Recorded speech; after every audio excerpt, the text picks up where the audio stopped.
躍の世代紅一点ボニー海賊団大ぐらいのボニーだ。いざおかわり。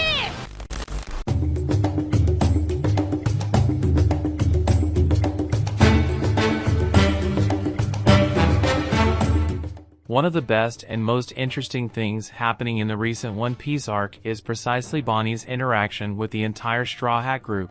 The whole plot of Kuma being Bonney's father and this being used to show us one of the best flashbacks in the history of One Piece was a brilliant idea that Oda-sensei decided to put into the plot.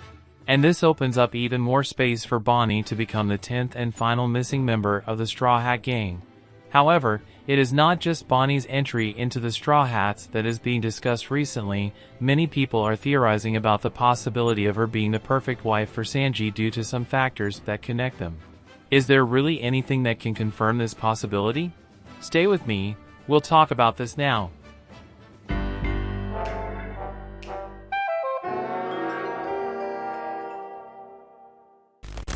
And well, my dear pirates, in a recent video I commented on Bonney joining the Straw Hats gang. I analyzed all the arguments that support this possibility and also added more information and details to give even more reliability and integrity to this theory, which I admit to liking a lot.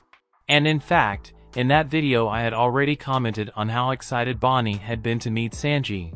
I'm going to put an excerpt from that video so you can better understand this subject. Check it out. Luffy said he wanted 10 members on his ship and a spot remains open, and the curious fact is that in every new arc of One Piece a character takes on the role of being a member of the Straw Hats. This started after the time skip in Punk Hazard. Whoever is older in this series' discussions must remember that Caesar was the people's candidate to join the gang, even though it doesn't make any sense that Luffy accepted a crazy scientist on his ship. It was a very strong theory at the time of this arc. And after that it was Law who took over this position, and to this day you still find people who believe that Law will be on Luffy's ship one day. Then we have Carrot, the new favorite for a long time and being replaced by Yamato and Wano, and with Yamato we were sure that Luffy would finally have found his 10th member, but a bucket of cold water was thrown over the fans as in the end, Yamato did not join the crew. Vivi and Vegapunk currently occupy the position of favorites to fill the vacancy, but there is a narrative reason for each member to be recruited by Luffy, a necessary requirement to join the Straw Hat crew. We see how Luffy tends to choose his crew members not based on their power or strength, but just based on who he likes and identifies with. He tried to recruit a tree zombie and a unicorn at Thriller Bark because he liked them. He didn't even know Chopper was a doctor until after he joined the gang. He recruited Brook almost as soon as he met him, even though he didn't know his name or what he really was. And looking at each member of the group, one thing is certain, an unofficial archetype ends up being born. The requirement is that Luffy likes the person, but the entry pattern of each one tells us what is needed. The first of all is that the character must having, unfortunately, a sad story involving the death of a person or people who were close to him. Zoro, Kuina, Nami, Belmir, Usopp, your mother, Sanji, your mother, Chopper, Dr. Hiralik, Robin, your mother and all the O'Hara, Frankie, the Builder Naval, Tom, Brook, his crewmates, Jinbei, Fisher Tiger. Of course, all of this reinforces Vivi's entry into the gang since her father, Cobra Nefertari, the king of Alabasta, was recently killed. However, there are a few more requirements that make a character eligible to join Luffy's gang. You need to have a unique design, interesting powers, relate to and believe in Luffy, and the two most important things are a profession on the ship and of course a dream. And then we come to Bonney. I've always liked her design and her crazy age-altering powers since the moment she appeared in Sabaody, but having Bonney in Luffy's gang never crossed my mind, at least until I saw this. Yes, Bonney did something that no one in the world has ever done. She injured one of the members of the Elders, even Luffy. The closest he did was punching a Tenryubito who is below Saturn, and this ends up gaining more strength when we learn about Kuma's upbringing, heritage, and folklore about Nika. Based on what we've seen so far, Kuma's father passed on the legend of Nika and her legacy of liberation to Kuma. He tells us that the liberation warrior will come to save you. The sun god Nika will one day take you to the sea under the sun. Did you notice that Nika would one day take Kuma to the sea under the sun?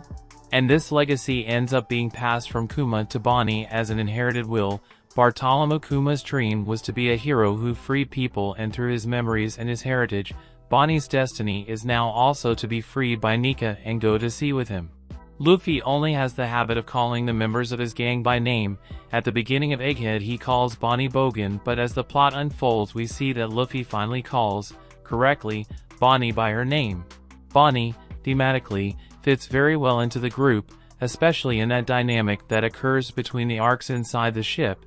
She praised Sanji as someone who knows how to cook very well, and she definitely eats like a hungry animal, just like Luffy.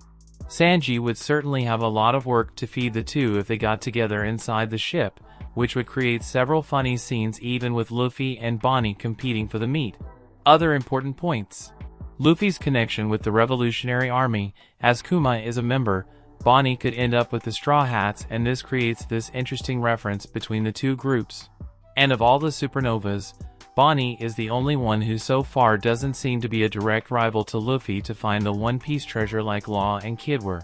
She just wanted to rescue her father and get revenge for what they did to him. Bonney is the heir to an extinct race. We don't know how much Buccaneer blood she has running through her veins, whether it's a recessive gene or not. Or maybe she's a clone or any other possibility, but the Buccaneers are intrinsically linked to Nika and the Lost Century. Kuma saved the Straw Hats' lives, and now the Straw Hats can repay that debt by saving their daughter, which would certainly qualify her entry into the crew of the future King of Pirates. To me, it makes a lot of sense that Bonney would be the 10th and last person to become a member of the Straw Hats. Anyway, as you can see, Bonney joining the Straw Hat crew makes a lot of sense. She has all the requirements that Luffy listed, even if unconsciously, for new members to be selected for his crew. However, I hadn't given so much emphasis to the relationship between Sanji and Bonney because there really isn't much to say about it, but after reading some comments on Reddit and seeing some theories I stopped to reflect and came to the conclusion that perhaps this theory don't be so crazy. But before we talk about that theory, guys, a quick break to let you know that now you can help the channel, and your help is very important. Using the QR code, super thanks, or accessing the link in the description or pinned comment. Any and all help is welcome. Thank you very much for your attention, and now let's get back to the video. And well, we saw how Sanji is always worried about Bonney. Since she appeared and acted in this new arc, we saw how Sanji is willing to help her at all times, whether it's saving her from attacks or helping her overcome the events that occurred with his father. Of course, Sanji would do this for any partner, even more so if it's a woman. However, we have the main detail, which is in fact the interest that Bonney showed in Sanji by saying that he is a great man when mentioning the fighting and cooking skills that Sanji has.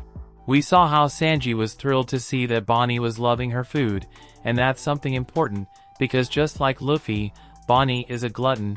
She loves to eat, especially pizza.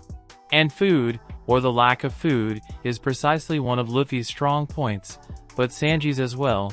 He has the dream of finding all blue, but before that, his motto is, no human being should feel hungry. And in Wano, one of the main themes was exactly that. Defeating Kaido also meant making people able to eat healthily again. And finally, if Oda-sensei decides to introduce romantic relationships in One Piece, who would be the best choice for a passionate cook who keeps being rejected by all women if not a woman who loves to eat a lot of food? What do you think of all this? What's your theory on this? I want to know your opinion about everything we commented here today. But of course, if you made it this far, it's because you like the content, so it doesn't hurt to subscribe to our channel and become one more member of our fleet, my dear pirate. And of course, do not forget to press the like button. That helps a lot in spreading the video and the channel, so help us to become the largest fleet of pirates here on YouTube, okay? A big hug for everyone. And until the next video.